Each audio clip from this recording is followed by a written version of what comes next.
अस्सलाम वालेकुम जी। Punjab poultry association के चैनल से मैं आपका खादम आपका भाई तारिक जावेद, और आज 25 अक्टूबर है, हफ्ते का दिन है।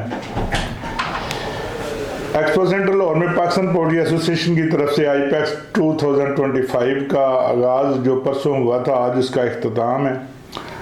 2 दिन बहुत ज़्यादा रश रहा। कल हम लोग भी गए हुए थे, विज़िट किया, बहुत ज़्यादा रश था, बहुत ज़्यादा फार्मर्स वहाँ पे आए हुए थे। आज उसका आखिरी दिन है, अभी भी बहरहाल हम लोग उधर जा रहे हैं, उस विज़िट करेंगे। आईपैक्स पाकिस्तान जो है, इसका आगाज़ 1990 में एक पोल्ट्री के फंक्शन की शक्ल में शुरू हुआ, जो बढ़ते बढ़ते और वसअत इख्तियार करते करते आज आईपैक्स 2025 जो है वो अब 3 एक्सपो सेंटर के 3 से 4 हालों में मुनक्कद हो रही है। और इसमें एक शोबा होता था एंटरटेनमेंट का, जिसको ख़त्म कर दिया गया था। इसके बावजूद उसका रश उसी तरह बरकरार है। ये पाकिस्तान पोल्ट्री एसोसिएशन की बहुत बड़ी अचीवमेंट है, बहुत बड़ी कामयाबी है, जिसके लिए हम पाकिस्तान पोल्ट्री एसोसिएशन के ज़ुम्मा को मुबारकबाद पेश करते हैं। इंटरनेशनल आईपैक्स 2025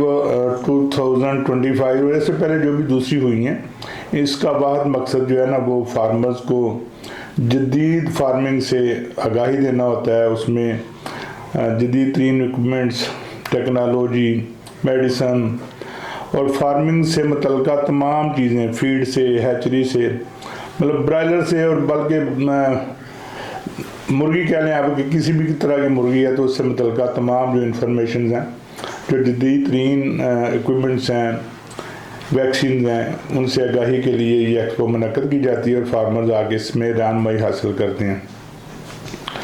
तो ये एक फार्मर्स की आगाही के लिए बड़ा ज़रिया होने के साथ साथ पाकिस्तान पोल्ट्री एसोसिएशन की आमदनी का भी एक बहुत ज़रिया है, जिससे उन एसोसिएशन को चलाने में मदद मिलती है। तो हम लोग इस एक्सपो को ऑर्गेनाइज करने वालों को और दूसरे अहदेदारों को एक कामयाब एक्सपो के इनकाद और इख्तिताम पर मुबारकबाद पेश करते हैं।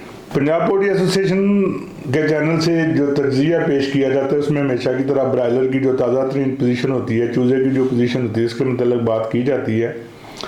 तो आज हफ्ता था और डिमांड बहुत ज़्यादा थी और रेट भी बढ़ रहा था। कल 285 रेट अनाउंस हुआ, लेकिन रात को जो बेचने वाले थे फार्मर से, मतलब सप्लाई में इजाफा हो गया, डिमांड से ज़्यादा सप्लाई आ गई, जिसकी वजह से थोड़ी लेस भी चली और लेस आगे मंडियों में मज़ीद लेस पे बिकने का रुझान जो है ना वो पैदा होता है। और उसी तरह फिर मंडी डाउन हुई, 295 से शुरू होने वाली मंडी 275 तक जो है ना वो बिकी। हालांकि मैं खुद भी वहाँ पे मौजूद था, मेरा अपना ख्याल था कि मंडी एंड में तेज़ हो जाएगी, लेकिन ऐसा मुमकिन नहीं हो सका।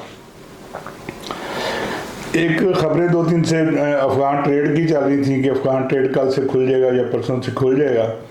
उनके साथ सीज़ फायर भी हो गया, मामला भी चल रहे हैं, खुश उसलूबी की तरफ जा रहे हैं। लेकिन रात को खबर आई कि फ़िलहाल ट्रेड जो है ना वो नहीं खुल सकी। तो ये एक बड़ी शौक वाली बात है पंजाब की पोल्ट्री इंडस्ट्री के लिए, क्योंकि बहुत सारी मुर्गी, बहुत सारा चूज़ा अफ़गानिस्तान भी चलता है, जो यहाँ रहने की वजह से इसका ब्रायलर का रेट भी कम रहता है और चूज़े का रेट भी कम रहता है। तो अभी ये कुछ दिन शायद अभी और बर्दाश्त करना पड़े, बहरहाल मजबूरी है।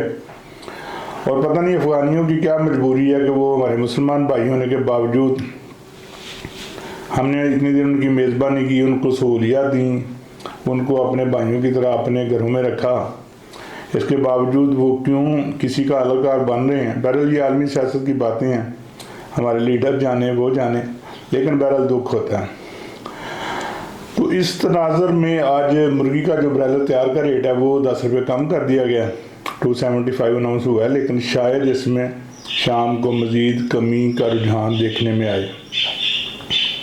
चूज़ा भी इसी तरह आज वो पोजीशन नहीं रहेगी जो 2-3 दिन से चूज़े की पोजीशन मुस्तहकम थी और हर बंदे की कोशिश थी कि वो चूज़ा डाल ले। तो अफ़गान ट्रेड की ये खबर आने के बाद और मंडियाँ डाउन जाने के बाद वो मामला भी थोड़ा सा डिस्टर्ब हुआ है। पहले अल्लाह मालिक है, जहाँ नफ़ा है वहीं नुकसान है, और जहाँ नुकसान है वहीं पे नफ़ा है। तो मेरे फार्मर्स भाइयों को घबराना नहीं चाहिए, क्योंकि जो नुकसान हो रहे हैं यहीं से पूरे होने हैं। और जो सस्ता चूज़ा वो डालने से ग्रेज भी नहीं करना चाहिए। वैसे तो वो पहले भी नहीं कर रहे, सिर्फ ग्रुप में ना डालने की बातें कर रहे हैं, बाकी हर बंदा डाल रहा है और डाला हुआ है। تو ان سب حالات کے باوجود آپ سے درخواست ہے کہ اپنی مرغی کو پینک ہو کے نہ سیل کریں، کوئی اتنا بڑا مسئلہ نہیں ہے، اتوار کو جتنی ڈیمانڈ ہونی ہے پیر کو بھی اتنی ہی ہونی ہے، اور سستی مرغی کی ڈیمانڈ موجود ہے، وہ ختم نہیں ہو رہی۔ تو دوسرے ہم ہمیشہ کہتے ہیں کہ ہم یہ تجزیہ دوستوں کے میسیجز اور آراء کی روشنی میں کرتے ہیں، اور کوشش کرتے ہیں کہ فارمرز تک اور اپنے ناظرین تک جو صحیح انفارمیشن ہے وہ پہنچائیں، لیکن اس کے باوجود ہم سے غلطی ہو سکتی ہے، کوتاہی ہو سکتی ہے، اس لیے ہم اپنے تجزیے کو 100% گارنٹی نہیں دیتے۔ آپ خود سمجھدار ہیں، عقل بالغ ہیں، اپنے فیصلے اپنی صوابدید کے مطابق کریں۔ اللہ تعالیٰ آپ کا اور ہمارا حامی و ناصر ہو۔ بہت شکریہ، السلام۔